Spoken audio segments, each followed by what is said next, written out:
Déjà, moi, je vais commencer par remercier le Sénat et singulièrement la commission des lois, puisqu'elle a pris son stylo pour écrire quelque chose sur le registre des indemnités.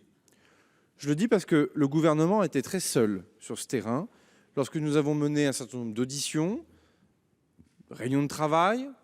avec les associations d'élus, lorsque nous avons parfois écrit à certaines associations d'élus, dont les plus grandes d'entre elles, dont parfois la plus grande d'entre elles, il se trouve que parfois nous n'avons pas de réponse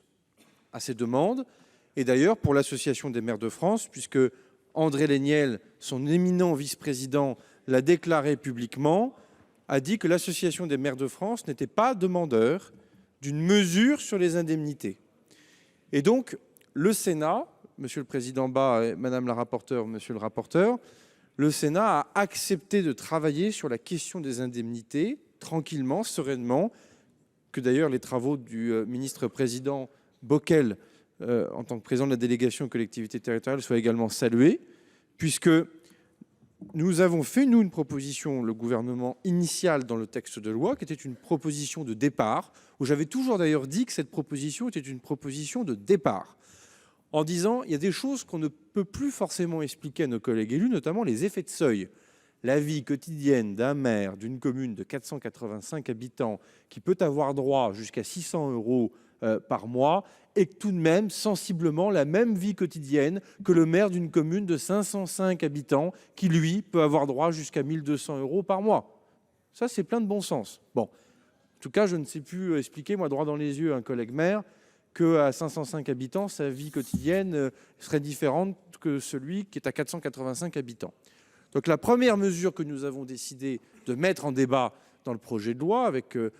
évidemment la volonté gouvernementale de faire avancer cette question sans démagogie, parce que l'élu bashing aussi passe par là, et que la question indemnitaire dans notre pays sont parfois des questions qui sont reprises par les démagogues, donc il faut s'en méfier, c'est de dire que on crée un espace entre 0 et 3500 habitants, c'était la proposition de départ, dans lequel, au fond, on ne sait plus expliquer les effets de seuil, donc on les gomme. La commission le dira mieux que moi, a choisi une voie qui consiste à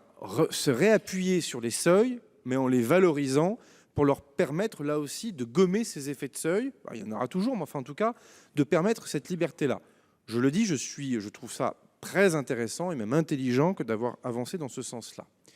Deuxième des choses, j'ai un doute néanmoins, mais on va laisser aussi la navette se faire pour que la co-construction soit parfaite, parce que je n'ai pas la vérité révélée sur cette affaire.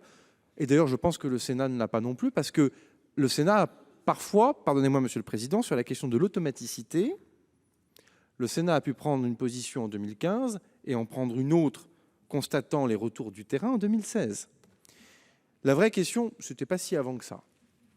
Non, ce n'était pas si avant que ça. Et traitons cette question gravement et sérieusement, parce que certains nous regarderont dans la manière de l'avoir traitée. La réalité, c'est que l'automaticité de l'indemnité au maximum est quelque chose qui, me semble-t-il, n'est pas complètement consensuel chez les élus locaux. Parce que certains ont mis dans leur programme électoral qu'ils ne souhaitaient pas prendre le maximum, parce que certains maires ont décidé de reverser A, parce que d'autres se disent « moi je suis à la retraite, je ne fais pas forcément la même chose que mon prédécesseur qui lui est salarié ». Enfin attendez, ça fait 15 jours qu'on parle de liberté locale, on ne va pas commencer à nier cette forme de liberté au moment où on parle des questions d'indemnité. Donc les solutions proposées par la Commission sur les seuils, en maintenant des seuils et en les rehaussant, sont à mon avis des choses qui peuvent continuer de naviguer dans la navette avec intérêt. L'automaticité, j'attends de voir comment on peut s'en sortir. Je ne mets pas d'avis sur l'affaire, mais j'ai vu ce qui s'est passé dans le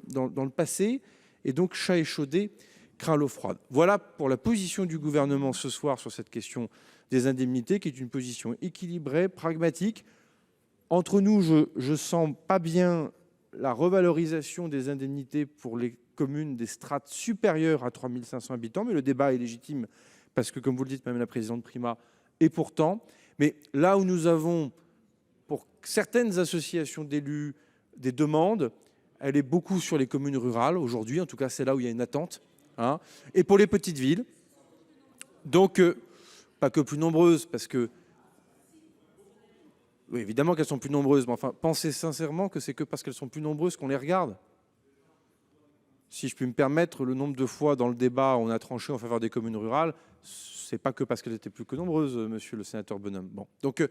c'est aussi parce que, évidemment, j'ai été maire d'une commune de 26 000 habitants, c'est plus facile d'abandonner une activité professionnelle pour une indemnité de plus de 3 000 euros que de commencer à mettre en parenthèse une activité professionnelle pour une indemnité de 600. C'est surtout pour cette raison-là. Il ne faut pas non plus qu'on dise n'importe quoi. Donc là-dessus, je continuerai d'avancer de manière itérative, si vous en êtes d'accord, pour avoir quelque chose qui soit le plus consensuel possible, sachant qu'il n'y a pas de solution parfaite, que tout le monde a un avis sur le sujet, et tout le monde a surtout d'ailleurs un avis, j'ai pu le noter, sauf d'ailleurs certaines associations d'élus, et je le regrette. Donc merci à la Commission des lois pour la proposition qui est faite, ce qui m'amène donc, pour toutes ces raisons, à émettre un avis défavorable pour ces deux amendements, et ensuite, Monsieur le Président, je ne reprendrai plus la parole, je donnerai directement les avis du gouvernement sur les différents amendements.